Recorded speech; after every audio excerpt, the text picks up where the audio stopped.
Idioms and phrases, जो लोग नए हैं, idioms and phrases, SP. Bakshi, बहुत इम्पोर्टेंट चीज़ है। और इसमें एच जो सेक्टर है हम वो पढ़ रहे हैं। Hold water, hang together, hope against hope, important है। इसमें नीचे के दो बहुत इम्पोर्टेंट है, hang together, hope against hope, ये हम पढ़ चुके हैं। और हैंग टुगेदर में ये क्वेश्चन है कि the two statements delivered by the leader of the party do not hang together. तो हाँ, हैंग टुगेदर, साथ साथ काम करना, साथ में मिलकर काम करना, एक दूसरे को सपोर्ट करते हुए काम करना। अब तो क्वेश्चन ये है कि the two statement delivered by the leader as a party do not hang together, sorry by the leaders of the party do hang together. ये सेंटेंस हमारा सिंपल है, कॉम्प्लेक्स है या कंपाउंड है?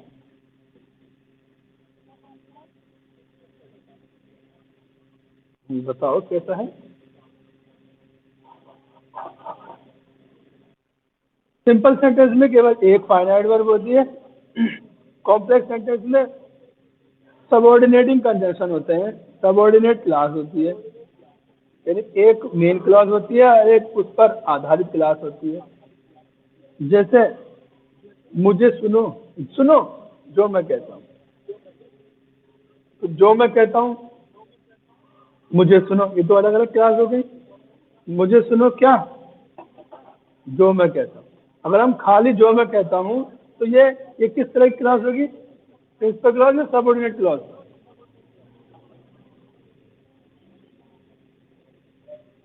जो मैं कहता हूँ, जहां मैं रहता हूँ, जिससे मैं बात करता हूँ, जो उसने कहा,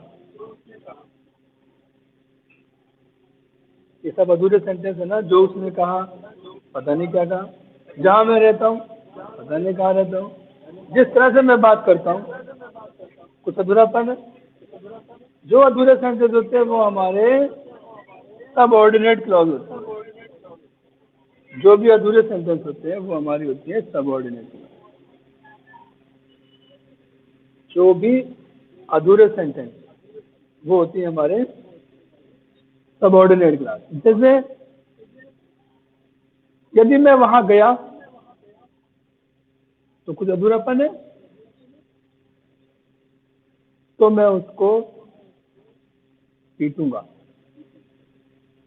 तो मैं उसको पीटूंगा, तो मैं उसको पीटूंगा, ये पूरी बात हो गई। और यदि मैं वहां गया तो पता नहीं क्या करना, अधूरा सेंटेंस होता है हमारा सबऑर्डिनेट क्लास। और जहां सबऑर्डिनेट क्लास और प्रिंसिपल क्लास, यानी जब दो क्लॉज, एक अधूरी क्लास एक पूरी क्लास होती है, तो वो हमारा कॉम्प्लेक्स सेंटेंस होता है। जहां किसी एक सेंटेंस के अंदर केवल एक फाइनाइट वर्ब होती है, केवल एक, तो वो सेंटेंस हमारा सिंपल सेंटेंस होता है। जिस सेंटेंस है हमारा दो नंबर का, ये hang together, the two statements delivered by the leader of the party do not hang together. Two statements, कौन से statement? That have been delivered, that या कंजक्शन का नहीं इस्तेमाल हुआ इसके अंदर। That have been delivered by, अगर ये होता तो फिर ये कॉम्प्लेक्स सेंटेंस बनता, लेकिन यहाँ तो वर्ब ही नहीं है। डिलीवर्ड जो है ये पास्ट पार्टिसिपल का इस्तेमाल है। कौन सा, कौन से statement? Delivered by the leader, है ना। इसके जो नॉमिनेटिव एब्सोल्यूट वाला हिस्सा होता है, जो नॉमिनेटिव है उसको एब्सोल्यूट कर देते हैं, अलग कर देते हैं बिल्कुल। तो ये जैसे हम कहते हैं food, the food having been eaten, the food having been eaten by me, वह खाना जो खाया जा चुका था मेरे द्वारा, कोजेज वॉमिटिंग, वो मुझे, उससे मुझे उल्टी आनी शुरू हो गई, उससे मुझे उल्टी आ गई। ठीक है, तो इसका मतलब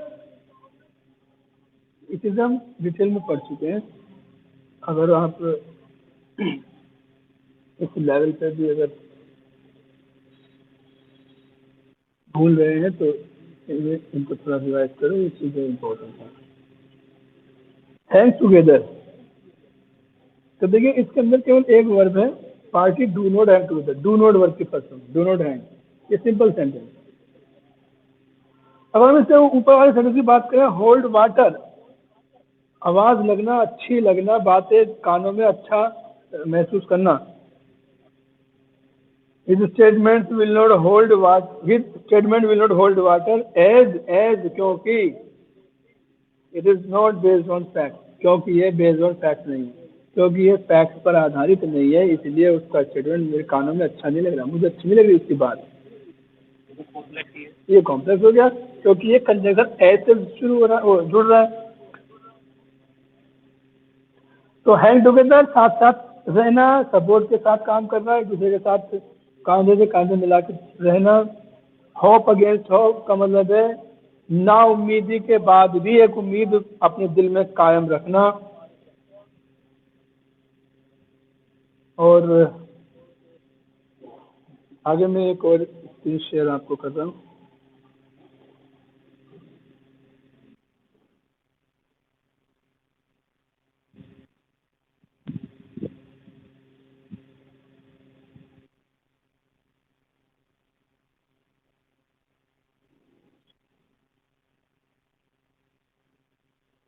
एच मिला?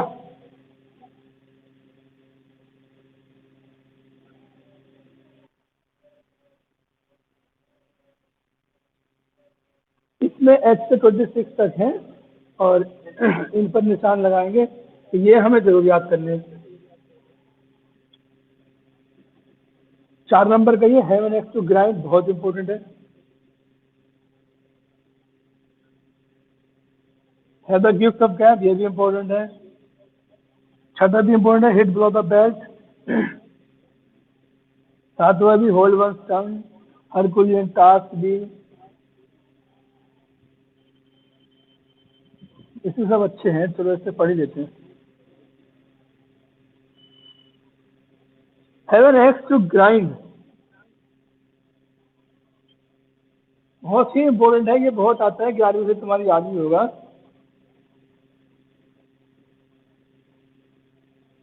एक्स का मतलब ऐसे कुल्हाड़ी होता है और ग्राइंड का मतलब होता है उसको पीसना या उससे काटना। Have an axe to grind, अपने ही कुल्हाड़ी से अपने लिए ही लकड़ियां काटना। अपनी ही कुल्हाड़ी से अपने लिए ही लकड़ियां काटने का मतलब हो गया कि वो स्वार्थ के लिए काम कर रहा है। अगर अपनी ही कुल्हाड़ी से दूसरों के लिए भी लकड़ी काटे तो वो जाहिर सी बात है, तो थोड़ा फिलैंथ्रोपिस्ट बनेगा, वो दूसरों की मदद करने वाला व्यक्ति हो जाएगा। लेकिन ये आदमी कर रहा है कुल्हाड़ी रखना अपने पास अपने ही लकड़ी काटने के लिए, दूसरों के लिए नहीं, सिर्फ अपने लिए, इसका मतलब वो स्वार्थी हो गया। तो have an axe to grind का मतलब हो जाता है to have a selfish interest या सेल्फिश मोटिव, स्वार्थ सिद्ध करना, अपने ही स्वार्थ के लिए काम करना, बहुत इंपॉर्टेंट आता है। Reema is very selfish but the way she is being polite with everyone, Reema बहुत स्वार्थी है, बट लेकिन the way she is being polite with everyone, जिस तरह से वो दूसरों के प्रति, हर आदमी के प्रति पोलाइट बनी रहती है, gives the impression that she has an axe to grind. ऐसे हाव भाव से उसके हाव भाव से ऐसा प्रतीत होता है जैसे कि मानो उसके दिमाग में कोई सेल्फिश पर्पज है, उसके दिमाग में कोई ऐसी बात है जो वो अपने सेल्फिश स्वार्थ सिद्धि के लिए कार्य कर रही हो।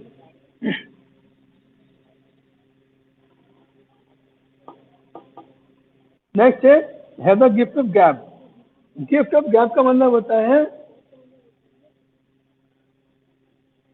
ओरेटरी का, ORATORY, ओरेटरी मतलब भाषण, भाषण की कला में निपुण होना, गिफ्ट होना, मतलब गिफ्ट ऑफ गैप का मतलब हो जाता है भाषण देने की निपुणता की क्वालिटी उसके अंदर हो।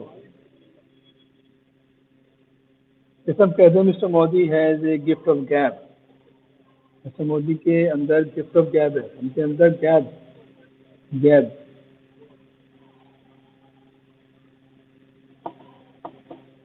Art of speaking, Meena is not highly qualified but he has the gift of gap. Meena बहुत क्वालिफाइड है लेकिन उसके अंदर गिफ्ट ऑफ गैप है, यानी बोलने की कला उसके अंदर है। हिट बिलो द बेल्ट, देखिए हिट करना बेल्ट के नीचे,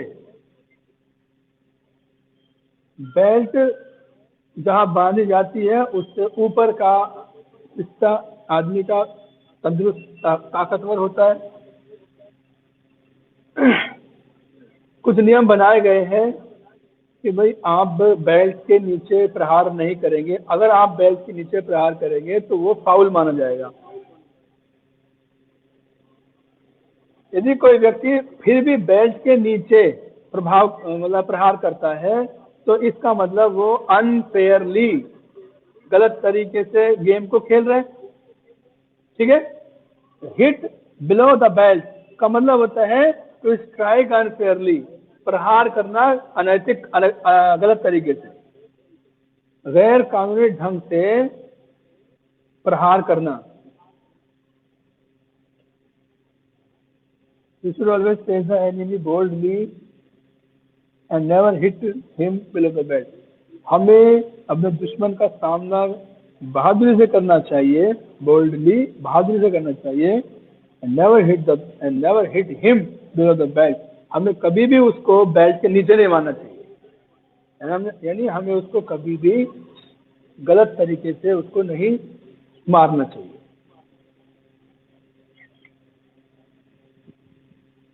होल्ड वन टंग, जुबान को संभाले रखना, किसी की जुबान को संभालना, यानी अपनी जुबान संभालना। तो जुबान संभालने का मतलब हो गया कीप क्वाइट, शांत रहना।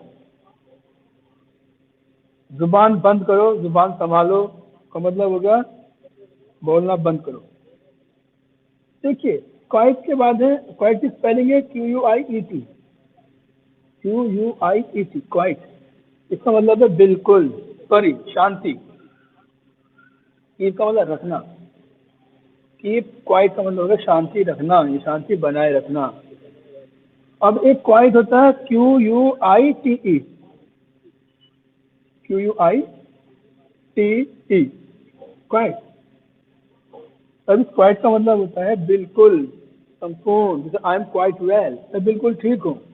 आई एम क्वाइट हैप्पी, मैं बिल्कुल खुश हूँ, उस सेंस में। We should always hold our tongue, हमें अपनी जुबान बंद रखनी चाहिए बिफोर आवर एल्डर्स, हमारे एल्डर्स के सामने। ठीक है, इंपोर्टेंट है हरकुलियन टास्क।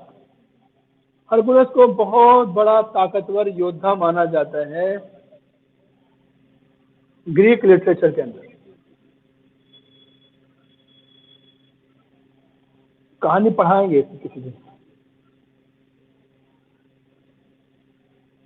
क्योंकि वो बहुत बड़ा ताकतवर योद्धा था और जाहिर सी बात है उसके लिए उसको जो दिया गया कार्य होगा वो भी साधारण व्यक्तियों के बस की बात उसको करना ना होगा। यानी जो टास्क हरकुलस को दिया गया वो टास्क, वो मुश्किल टास्क तो होगा नहीं। हरकुलियन टास्क तो मतलब हो जाता है ये वेरी डिफिकल्ट, ऐसा काम बहुत ज्यादा जो बहुत डिफिकल्ट हो। It is a Herculean task to root out corruption in India, Bharat के अंदर से करप्शन को जड़ से उखाड़ देना, ये हरकुलियन टास्क है, हरकुलियन टास्क है। ठीक है, HAUL, हॉल, हॉल करना, शोर मचाना। Haul over the coal, COAL, coal. Coal का मतलब हो जाता है कोयला, कोयले के ऊपर रोना। कोयला मैं लूंगा, कोयला मैं लूंगा, कोयला मैं लूंगा। जब ये आपस में रोने लगेंगे, कोयला कोयला करेंगे, कोयला कोयला चिल्लाएंगे, तो इसका मतलब है to take to task,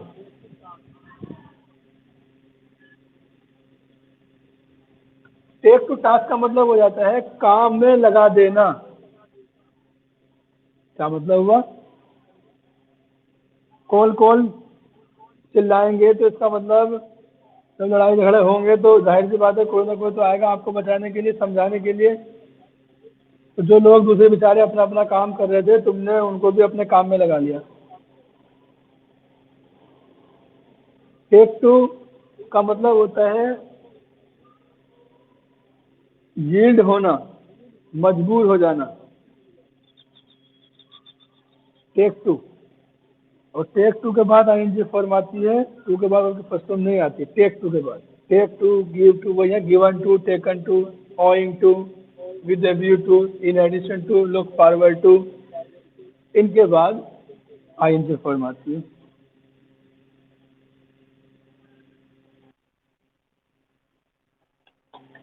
yes. Haul, haul over the call का मतलब रहता है to take to task. She was hauled over the call by her parents, उसको उसके पेरेंट्स के द्वारा काम में लगा दिया गया, मतलब डांटा गया, फटकारा गया, समझाया गया। फॉर हर मिसकंडक्ट, मिसकंडक्ट का मतलब हो जाता है बुरे आचरण के लिए, उसके बुरे आचरण की वजह से उसके पापा ने सारा काम छोड़ करके उसके उसी के पीछे वो लग गए। है वन फिंगर इन एवरीवन्स पाई, देखिए अपनी उंगली अपने समोसे में गाड़ना, अपने नहीं सॉरी हर किसी के। आपको समोसा दिया गया खाने के लिए,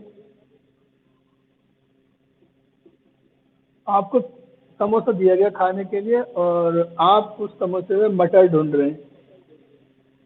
अपने ही मटर खा लिया आपने, फिर दूसरे वाले की उंगली घुस घुस कर देख रहे हैं, इसमें मटर नहीं है, अच्छा इसमें चीज भी नहीं है, फिर दूसरे में हर किसी के समोसे में अपनी उंगली डाल के ये देखना कि मेरा भी समोसा उतना ही मटर और चीज रखता है जितने बाकी और लोगों के रखते हैं।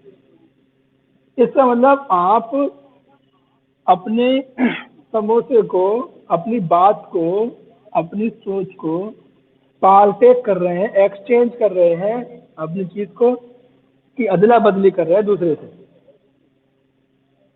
है one single into in everyone pie का मतलब होता है टू पार्टेक ऑफ समथिंग, किसी चीज का एक्सचेंज करना। पार्टेक का मतलब होता है एक्सचेंज करना, किसी चीज का किसी चीज के साथ एक्सचेंज करना, बदला करना। My best friend likes to have her finger in everyone's pie as she is in the habit of meddling with the affairs of others. मेरी सबसे अच्छी दोस्त, मेरी सबसे अच्छी दोस्त को पसंद है हर किसी के समोसे में उंगली करना, यानी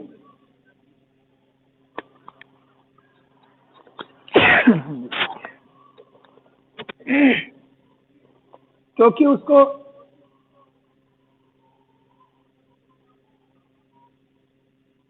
क्योंकि उसको आदत है दूसरों के अफेयर्स में मेडलिंग करने की।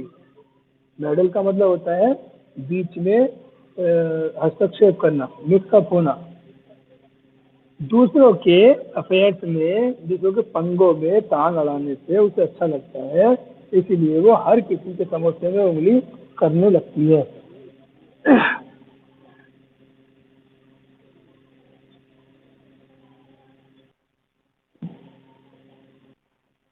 तो अगर समोसा आपको मिला मिला है तो आप अपने को खाइए, आप दूसरे के समोसे में क्यों उंगली कर रहे हैं?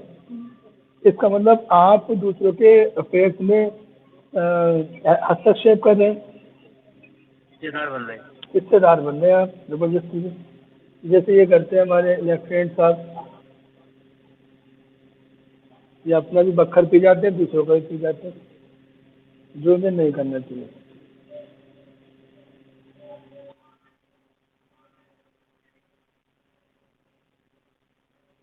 Yes.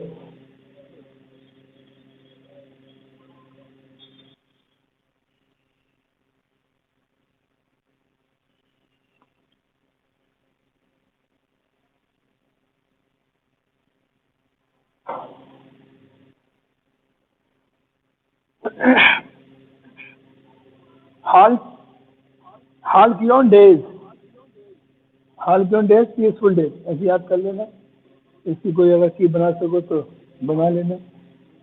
हाल्कियोन days, the days we spent in our school, जो दिन हमने स्कूल में बिताए थे। देखिए द डेज का मतलब दोज डेज, ये दा दोज के सेंस में है, इसलिए आया है क्योंकि आगे इसकी पूरी क्लॉज है इससे जुड़ी हुई।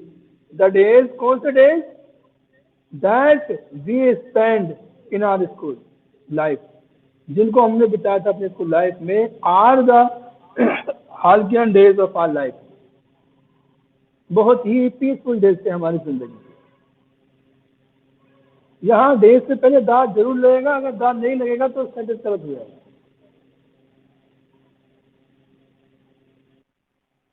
अगर दा इसमें डेज से पहले नहीं लगेगा तो गलत हो जाएगा सेंटेंस, क्योंकि दा के बाद भी एक क्लॉज है, we spend in our school. ठीक है। अच्छा, ये सेंटेंस हमारा दो क्लॉज से मिलकर बना है। The days we spend in our school life are the halcyon days of our life. इसमें दो सेंटेंस है, और वो सेंटेंस ये है, the days are the days are the halcyon days of our life, वे दिन हमारे जिंदगी के बहुत ही पुरसुकून दिन थे। दूसरा सेंटेंस ये है, we spend in our school, हमने बिताए थे अपने स्कूल में। जब हम इन दोनों सेंटेंस को हमने जोड़ा, इसका हमने कॉम्प्लेक्स सेंटेंस बना दिया। वे दिन जो हमने बिताए थे हाल्कियन डेज है, थे हमारी लाइफ के साथ। दोनों समझ में आए सेंटेंस? इसके अंदर प्रिंसिपल क्लॉज कौन सी है और सबऑर्डिनेट क्लॉज कौन सी, जरा बताएंगे?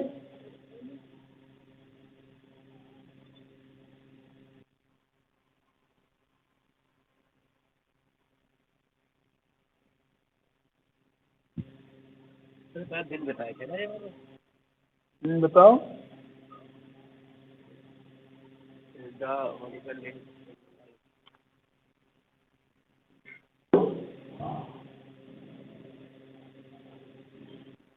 बताओ क्या बताया गया था इस सेंटेंस को, बताए। The days हाँ, are the Holkian days of our life that we spend in our life। that से आगे तो subordinate clause है और पहली principal clause है। हाँ, जिन्हें हमने बिताया था, that we spend in our school life, ये हमारी सबऑर्डिनेट क्लास है। अच्छा, ये सबऑर्डिनेट हो गई। अब ये बताओ, ये नाउन क्लॉज है, एडजेक्टिव क्लॉज है, या एडवर्ब क्लॉज है? महीने भर चला था इस पे सेशन हमारा, क्लॉज ही खत्म न हुई, दुखी कर दिया इन्होंने। है भी ध्यान? हाँ, क्योंकि ये दिनों के बारे में बता रहे हैं। कौन से दिन? वही दिन जो हमने बिताए थे। ठीक है। हैव एन आयरन विल, लोहे की तरह से इच्छा रखना, लोहे की इच्छा रखना, यानी स्ट्रॉन्ग विल, मजबूत इच्छा शक्ति।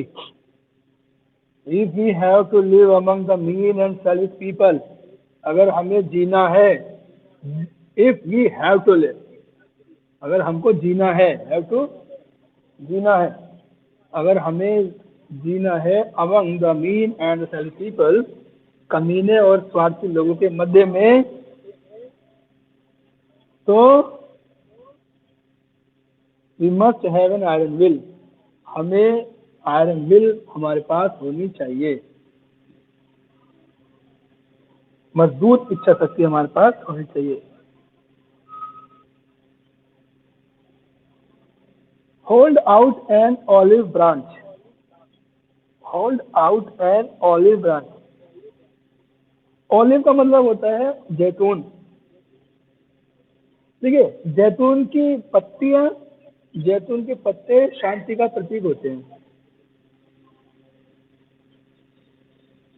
लॉरेल, लॉरेल एक पेड़ होता है, लॉरेल की पत्ती सफलता का प्रतीक होती हैं।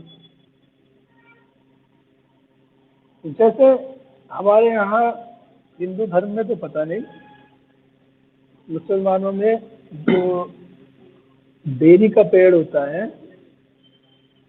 उसको थोड़ा सा ऐसा मानते हैं कि ये थोड़े से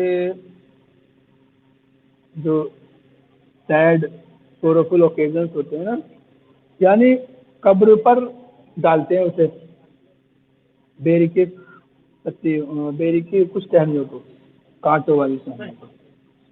सर हिंदुओं को आटे का नजर, हैं? आटे नजर नजर बेरी के पेड़ से। पत्तों से नहीं होता। अच्छा, तो कुछ पत्ते ऐसे होते हैं जो खुशहाली के प्रतीक होते हैं, कुछ पेड़ ऐसे होते हैं जो बदहाली तंगहाली के प्रतीक होते हैं, कुछ पेड़ पौधे ऐसे होते हैं जिन्हें हम केवल शौक, जो मौके होते हैं उन पर उनका इस्तेमाल होता है या वहीं लगाए जाते हैं। पीपल का पेड़ कोई आदमी घर में, पीपल का पेड़ आदमी घर में नहीं लगाता। पीपल कहीं खड़ा भी है अगर किसी जगह, तो उस जगह को खरीदना भी नहीं चाहता, हिंदुओं में खासकर, मुसलमानों में तो ऐसा नहीं है। उसकी वजह है क्योंकि वो उसके अंदर नहीं माना जाता है कि भाई देवताओं का वास है, उस पर भूत प्रेत भी रहते होंगे, कोई काटेगा उसे तो देवता को काटना हो जाएगा, हो सकता है देवता नाराज हो जाए तो फिर वो हमें हमारे साथ ऐसे खेलेंगे जैसे वांटन बॉयज खेलते हैं कतईयों से। ईसाइयों में साइप्रस का पेड़, यू, साइप्रस और यू पेड़ होता है, और ELMS, ये पेड़ ज़्यादातर कब्रिस्तानों में लगाए जाते हैं। कुछ पेड़, कुछ चीज़ें असल में सिंबल होती है किसी न किसी चीज़ का। यहाँ पर बात कर रहे हैं हम ऑलिव की। ऑलिव मतलब शांति, ऑलिव मतलब होती जैतून, और ये है शांति का प्रतीक। तो ये है hold out an olive branch, अपने हाथ में ऑलिव की शाखा रखना, जैतून की शाखा अपने हाथ में पकड़े रखना। इसका मतलब है कि आप शांति ऑफर कर रहे हो, offer of Shanti, offer of peace. The terrorists are not prepared to hold out an olive branch to the government of India.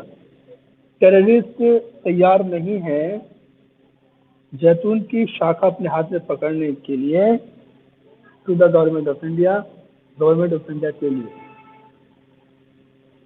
ठीक है, olive branch, to hold out an olive branch का मतलब है to, मतलब offer of peace. अच्छा, ऐसा नहीं है कि एग्जाम के अंदर ये याद है खाली ऑफर ऑफ पीस, इस तरह का कोई वर्ड आएगा, इस तरह की कोई बात आएगी जो शांति से संबंधित होगी। Hanky panky, HANKYPANKY, hanky panky jugglery. Jugglery क्या होता है? मंदारीपन। जगलर सुना होगा आपने, जगलर मदारी को कहते हैं, और जगलेरी उसकी वो कला, उसकी वो कलाकारी। हैंकी पैंकी को जो इनफॉर्मल लैंग्वेज है, अनौपचारिक भाषा है, उसके अंदर हैंकी पैंकी सेक्सुअल इंटरकोर्स को भी कहते हैं। हैंकी पैंकी अनैतिक संबंध, शारीरिक संबंध खासतौर से। Jugglery, not of this hanky panky, none of this hanky panky, ये हैंकी पैंकी मत करो मेरे साथ, यानी ये मदारीपन मत दिखाओ, मजाक मत करो, मतलब टेल मी द ट्रूथ, सच बताओ। हैव फीट ऑफ क्ले, देखिए क्ले का मतलब होता है मिट्टी, मिट्टी के पैर रखना। मिट्टी के पैर रखने का मतलब हो गया वो मजबूत नहीं होते। अगर मिट्टी के पैर है तो जाहिर सी बात है सभी लोगों को गंदा करोगे आप। जहाँ जाओगे, जिस फर्श पे चढ़ जाओगे, उस फर्श को धोने वाली महिला तुम पर झाड़ू लेके चढ़ जाएगी। क्यों? क्योंकि आप गलती कर रहे हैं। क्या गलती कर रहे हैं आप उसके धुले धुलाए फर्श पर मिट्टी के पैर रख रहे हैं, तो इसमें आप फुल ऑफ फॉल्ट है।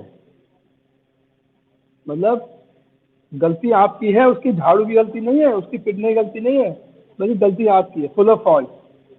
हैव फीट ऑफ क्ले का मतलब हो गया full of fault.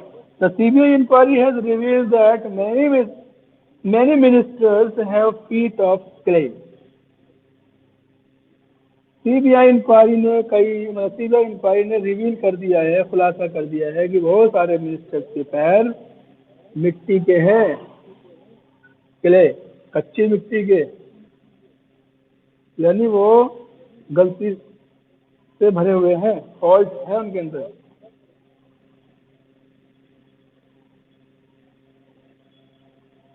Heart and soul, दिल और आत्मा।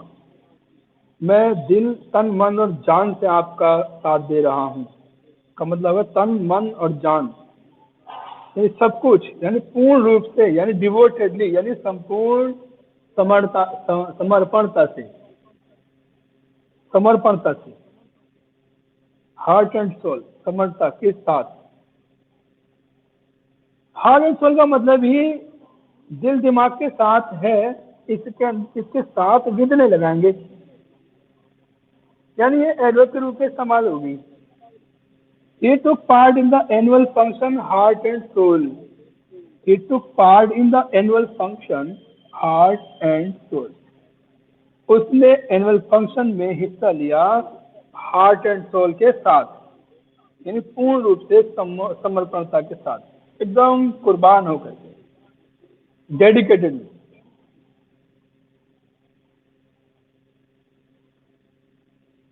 बट किसी काम में दिल भी लगा हुआ है और दिमाग भी लगा हुआ है, इसका मतलब आप पूर्ण रूप से उसके प्रति समर्पित हैं।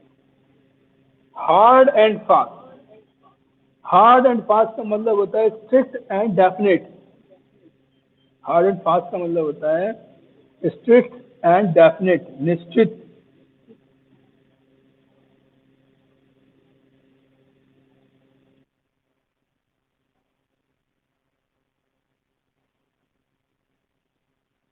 पढ़ेंगे इसे। No hard and fast rule is let down about being regular in the college. College के अंदर रेगुलर होने में कोई हार्ड एंड फास्ट रूल अभी बनाया नहीं गया है, कोई खास, कोई निश्चित नियम नहीं बनाया गया है कॉलेज में नियमित रहने का।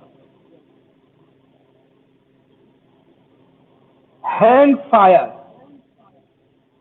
आग टांगना। आग कैसे टांगी जाती है भाई? मान लीजिए अगर आप आग को लटकाने की कहीं कोशिश कर रहे हैं, तो इसका मतलब ये एक इम्पॉसिबल टास्क है, ये ऐसी पहेली है जो आप सुलझा नहीं सकते हैं, अनसुलझी बनाए रखना। हैंग फायर का मतलब है रिमेन अनसॉल्व्ड। कैसे याद रखेंगे?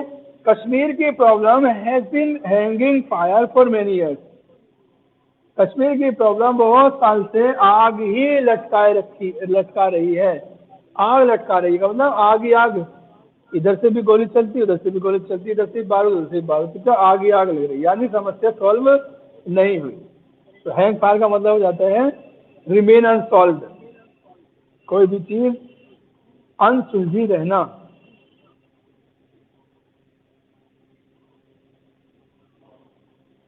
हाई एंड ड्राई, हाई ऊंचा और ड्राई सूखा। जबकि ऊंचाई पे जाओगे तो गीला होना चाहिए, जितना ऊपर हम जाएंगे उतना ही ह्यूमिडिटी बढ़ती है। हाई एंड ड्राई, एक डिफिकल्ट सिचुएशन, एक मुश्किल situation. He was left high and dry by his business partner. उसको बहुत ज़्यादा डिफिकल्ट सिचुएशन में छोड़ दिया गया उसके बिजनेस पार्टनर के द्वारा। ऊंचा और ड्राई,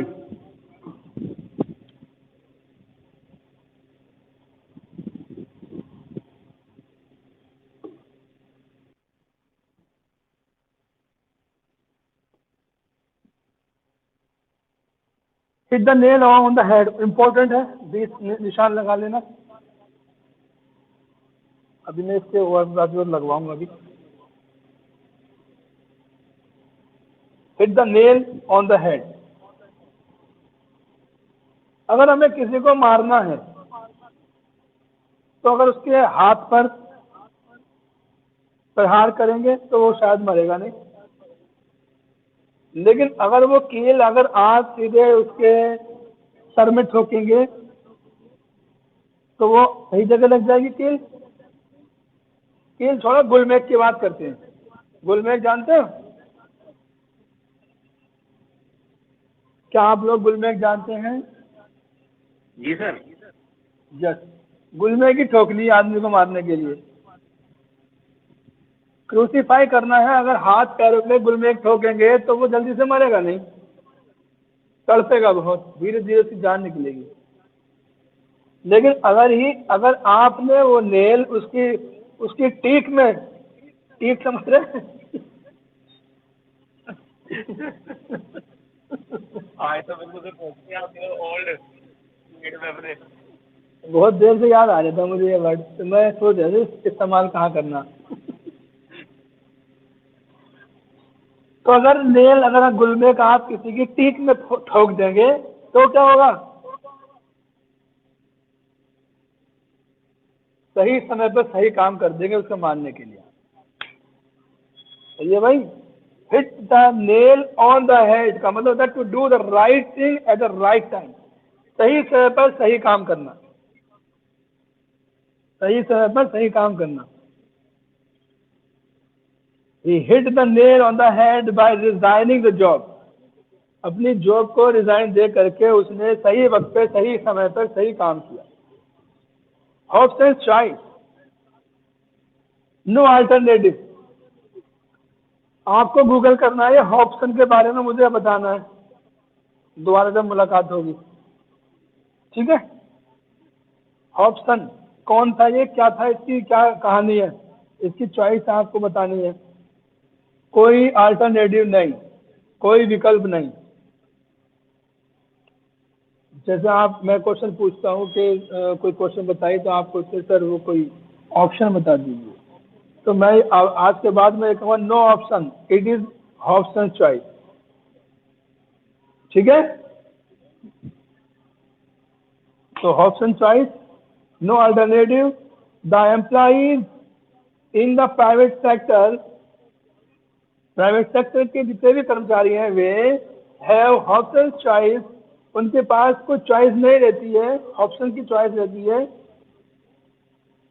मतलब कोई अल्टरनेटिव, कोई विकल्प उनके पास नहीं रहता है। Because they are forced to accept what they are order to do, क्योंकि उनको माननी ही पड़ती है, वे मजबूर होते हैं वो बात मानने के, जो ऑर्डर, जो आदेश उनको दिया जाता है। Have too many irons in the fire,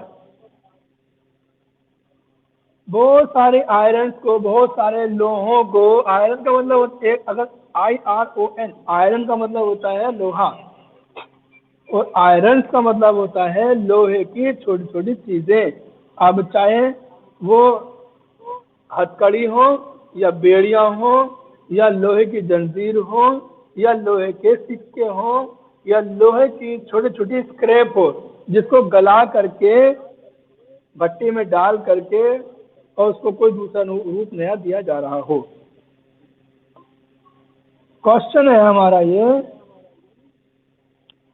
have too many iron in the fire, बहुत मतलब आग के अंदर बहुत सारे, टू मेनी जरूरत से ज्यादा लोहा गलने के लिए डाल देना।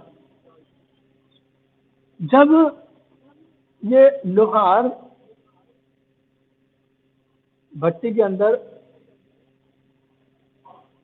लोहे को डालता है, उसको मान लीजिए उसको हथौड़ा बनाना है उसका, ये बागड़ियों के पास अगर आप जाओ देखो तो भट्टी में वो एक बार में एक या दो ही चीजें रखते हैं, जिससे कि अच्छी तरह से वो गर्म हो जाती है, गल जाती है, और वो फिर आराम से उसको शेप दे देता है। लेकिन अगर जरूरत से ज्यादा उसने उसमें डाल दिए वो, तो क्या होगा, क्या वो गर्म हो पाएंगी सही से? वो गर्म ही नहीं होगा, उसमें एक भी गर्म नहीं हो पाएगी, क्योंकि हीट सिंक का काम करेंगे वो बाकी के लोहे की चीजें। तो too many iron in the fire का मतलब हो जाता है आग के अंदर जरूरत से ज्यादा लोहे की चीजें डाल देना। The doing many things at A time, एक ही बार में बहुत सारे काम कर लेना, एक ही बार में बहुत सारे काम कर लेना। Do many things at A time, एक ही समय में बहुत सारे काम कर लेना, अर्थात having too many iron in the fire का मतलब हो जाता है he is fickle minded. Fickle का मतलब होता है कमजोर, वह बहुत कमजोर मन वाला, दिमाग वाला है। And has too many iron in the fire, और वो एक समय में कई काम करता है। कमजोर दिमाग वाला है, एक ही बार में कई काम करता है। क्या करता है? ग्रामर भी पढ़ रहा है, वोकेबलरी भी पढ़ रहा है, कीट्स भी पढ़ रहा है, शैली भी पढ़ रहा है, शेक्सपियर भी पढ़ रहा है। अभी सुबह शाम तक रंजीत सिंह भी निकाल देता है, थोड़ा प्रकाश बुक डिपो, थोड़े से नोट निकाल देता है, थोड़ी वीडियो भी देख लेता है। तो वो क्या कर रहा है? वो अपनी भट्टी में जरूरत से ज़्यादा आयरन डाल रहा है, यानी एक ही समय में बहुत सारे काम कर रहा है। अब वो अच्छे भी हो सकते हैं और ख़राब भी हो सकते हैं। आगे बढ़ते हैं।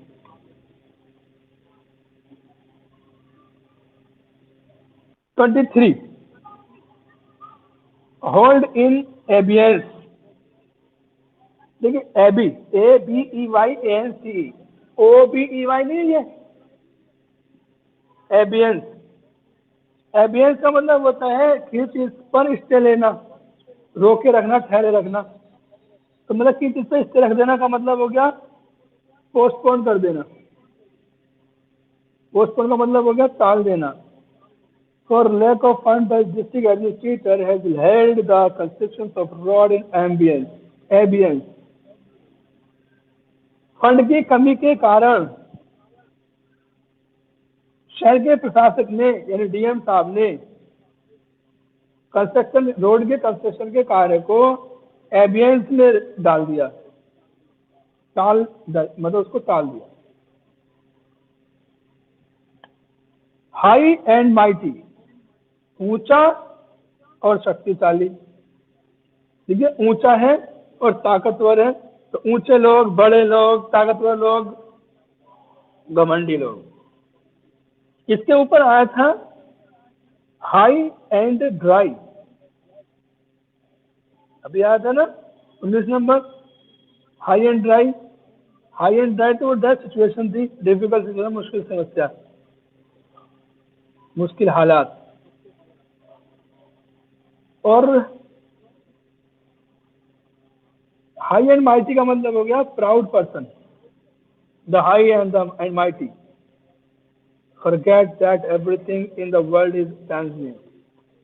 जो ऊंचे लोग होते हैं, जो प्राउड, जो घमंडी लोग होते हैं, वो भूल जाते हैं कि इस संसार के अंदर हर चीज क्षण भंगुर है। Hard nose attitude. सर यहाँ पे प्राउडियो एडजेक्टिव है। क्या?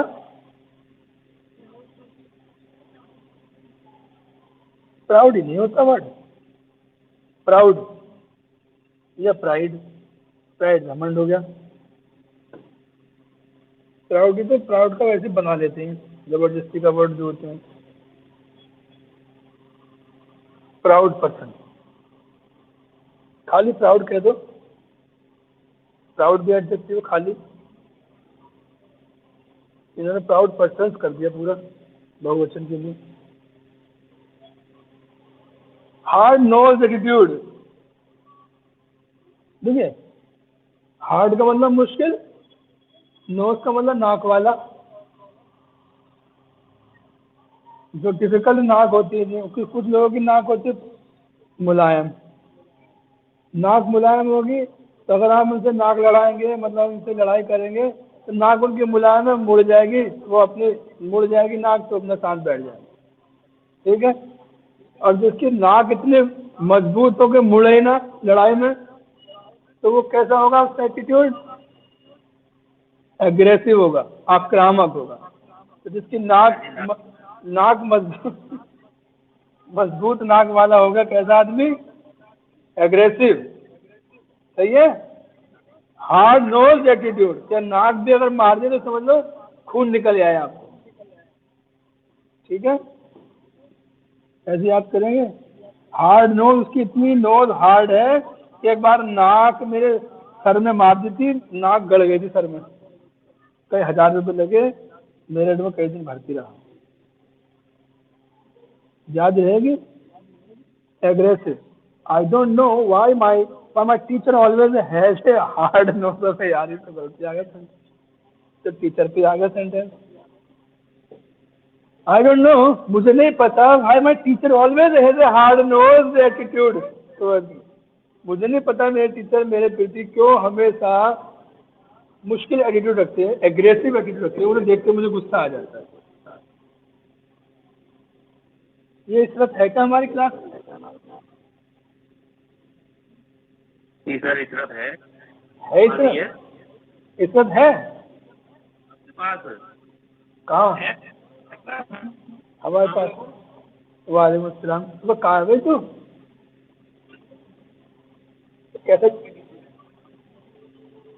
डांस सा कर रहा है भाई? है देखे किसे?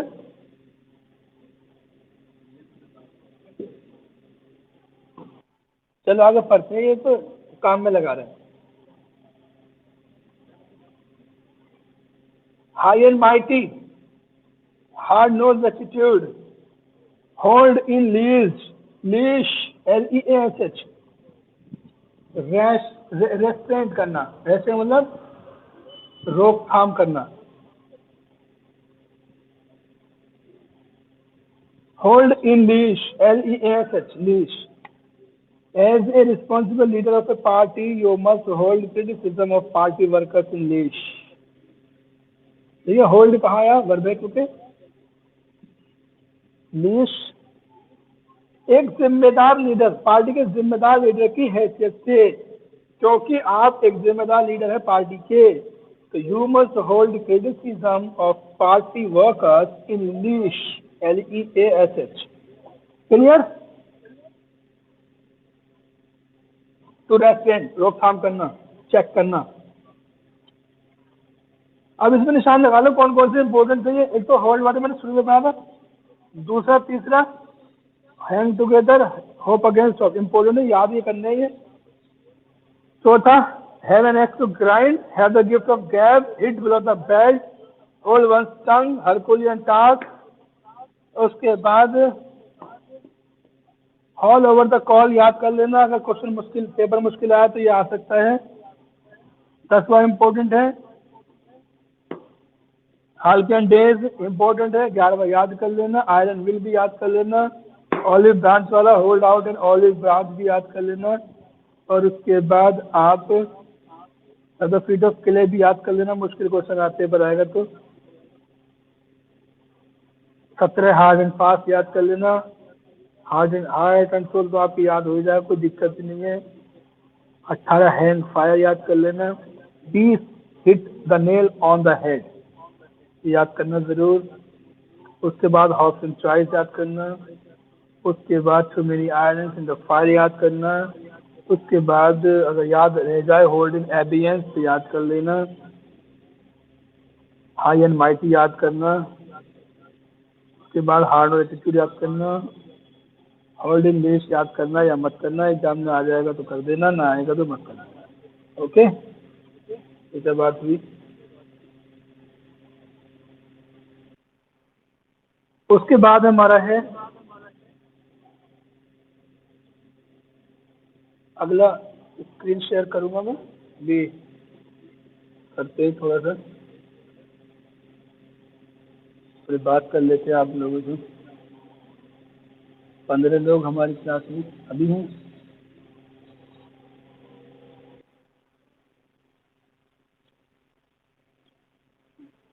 इसे 5 मिनट दे रहा हूँ उसको रिवाइज करने के लिए, आप रिवाइज कर रहे हैं इसको 5 मिनट, सिर्फ 5 मिनट। 8:38 से 38 मिनट पर मिलते हैं। ऋतु रोहिला भी हैं आज, वेलकम। रेनू मैडम भी हैं, बहुत बढ़िया। एल्टी ग्रेड भी हैं।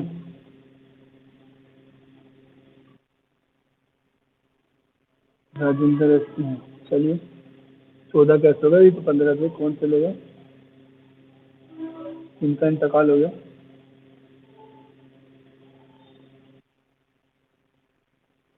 इंतकाल क्यों कर रहे हो?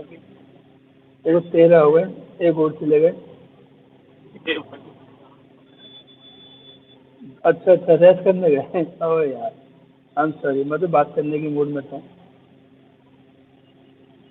तो कोई बात करने वाला ही नहीं मिल रहा, कोई बात करने वाला नहीं मिल रहा। देखो कोई नहीं है आसपास भी। हैं?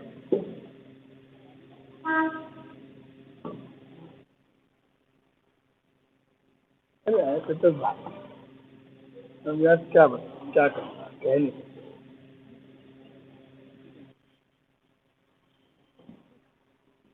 इस तरफ भाई, इस तरफ ना आ जाए, बाकी तो कोई भी आ जाए। इस तरफ ना आए, बाकी तो कोई बात नहीं, कोई बात नहीं। चलो 5 नहीं, अब 3 मिनट के बाद मिलता हूँ तुम्हें। ओके ठीक, ओके।